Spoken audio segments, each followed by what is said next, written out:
Palestinian families celebrate after prisoners released by Israel as part of Gaza ceasefire deal.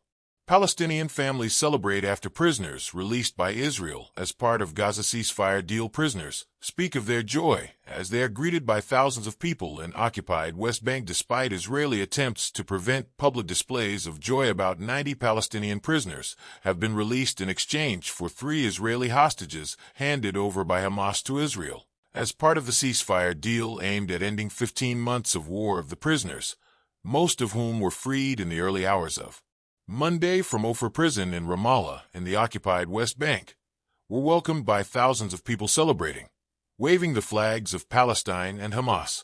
Mothers, fathers, siblings, and friends had waited for hours in the cold to embrace their loved ones as part of the agreement. Among those released was Shah the Jarabah, 24, who was arrested over a social media post criticizing the brutality of Israel's campaign in Gaza. "I'm very happy. Thank God I'm outside. They treated me very bad in prison.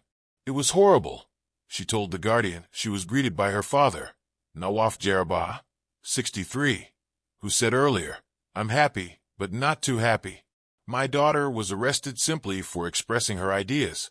The thing that bothers me the most is that people think that the Israelis have only behaved this way towards us since October 7th, but the truth is that it has always been like this."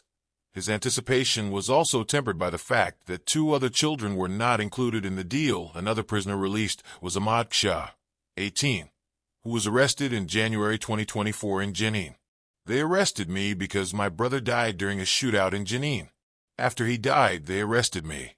They raided our cells on Saturday before releasing us and threw tear gas at us. They tortured us in the cell every day. They also tortured and mistreated the women." Osama Sheda, who was waiting to be reunited with his 17-year-old daughter Azil, said, "It's hard to describe the emotion we're feeling at this moment. My daughter was arrested on November 7, 2024, when she was protesting against the killing of Palestinian children in Gaza. She was waving a Palestinian flag. Israeli soldiers shot her in the foot and handcuffed her. They accused her of trying to stab the soldiers. The fact that she is being released now means that Israel knew that my daughter had done nothing wrong. Yet they kept a minor in jail for over a year." Kalaha Mahfouz, 53, whose daughter Ayat, 33, from Hebron, was arrested in June 2024 for an attempted stabbing attack, also expressed mixed feelings. "I'm happy, but at the same time, my heart is sad, and I don't feel ready to celebrate with all that is happening in Gaza." In Al-Fawaiqa Square in Ramallah, hundreds of people chanted, "The people want the Al-Qassam brigades," referring to Hamas' armed wing in Gaza. In the Palestinian territories, the release of prisoners and the ceasefire was perceived as a victory for Hamas over Israel. But in East Jerusalem, the homes of at least 4 prisoners in East Jerusalem were reportedly raided by Israeli security forces, who seized flags and symbols associated with Palestine, with soldiers explicitly warning relatives against speaking to the media. The Israel Prison Service said on Friday that it would take measures to prevent any public displays of joy by families of Palestinian prisoners released in the deal. On Sunday, 3 women held hostage by Hamas in tunnels beneath Gaza, Damari, 28, Romy Gonen, 24, and Doran Steinbrecher, 31, were released and reunited with their mothers. Videos showed them in apparent good health, though they are expected to spend a few days in hospital. In one video, Damari, who lost 2 fingers when she was shot the day she was abducted, smiled and hugged her mother as she held up a bandaged hand. The first phase of the truce took effect following a 3-hour delay, during which Israeli warplanes and artillery pounded the Gaza Strip. The last-minute blitz killed 13 people, Palestinian health authorities said. Israel claimed it had struck terrorists, although Al Jazeera reported that at least 2 missiles hit a family traveling on a donkey cart as they tried to return home. The attack killed Ahmed al-Qidra and 2 of his 7 children, the broadcaster reported. Minutes after the truce began, the United Nations said the first trucks, carrying desperately needed humanitarian aid, had entered the Palestinian territory. An Egyptian source, speaking on condition of anonymity, said 260 trucks of aid and 16 of fuel had moved into the Israeli-controlled Kerem Shalom crossing between Israel and Gaza and the Nitzana crossing between Egypt and Israel before entering Gaza. Thousands of displaced Palestinians also set off across the landscape to return home. In the northern area of Jabalia, hundreds streamed down a sandy path, heading to an apocalyptic landscape piled with rubble and destroyed buildings. "We are finally in our home. There is no home left, just rubble. But it's our home," said Rana Mohsen, 43, back in Jabalia. There is no detailed plan in place to govern Gaza after the war, much less rebuild it. 9 in 10 homes have been destroyed, as well as schools, hospitals, shops, mosques, and cemeteries. The World Health Organization said on Sunday it was ready to pour aid into the territory, but that it would need systematic access across the territory to do so.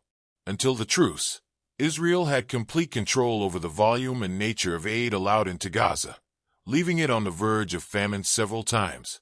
Warning that the health challenges ahead are immense, the Geneva-based agency put the cost of rebuilding just the health system at billions in investment. Today the guns in Gaza have gone silent, U.S. President Joe Biden said on his last full day in office, welcoming a truce that had eluded U.S. diplomacy for more than a year. "We've reached this point today because of the pressure Israel built on Hamas, backed by the United States, under the first phase of the deal reached between Israel and Hamas, which is to last 42 days. The militant group has agreed to release 33 hostages, including children, women including female soldiers, and men aged over 50, in exchange for hundreds of Palestinians held in Israeli jails. In the second phase of the ceasefire deal, the remaining living hostages are due to be sent back, and a corresponding ratio of Palestinian prisoners will be freed, and Israel will completely withdraw from the territory.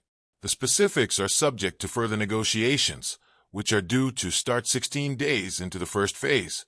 The third phase will address the exchange of bodies of deceased hostages and Hamas members, and a reconstruction plan for Gaza will be launched. Arrangements for future governance of the Strip remain hazy.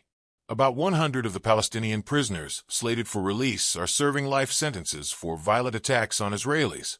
Others were jailed for lesser offenses, including social media posts, or held in administrative detention, which allows for the preemptive arrest of individuals based on undisclosed evidence. According to a copy of the agreement seen by The Guardian, 9 ill and wounded Israelis will be released in exchange for 110 Palestinians serving life sentences in Israeli jails.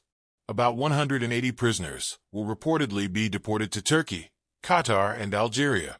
Men aged over 50 on the list of 33 hostages will be released in return for prisoners serving life sentences at a ratio of 1:3, and 127 for other sentences.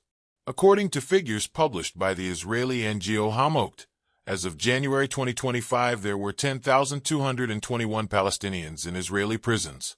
About 3,376 of them are held under administrative detention, while 1,886 are classified as unlawful combatants, which also allows detention without charge or trial. The Israel Defense Forces and Israeli government say the measures comply with international law. Palestinians have long alleged that imprisonment is a key element of Israel's 57-year-old occupation. Various estimates suggest that up to 40% of Palestinian men have been arrested at least once in their lives.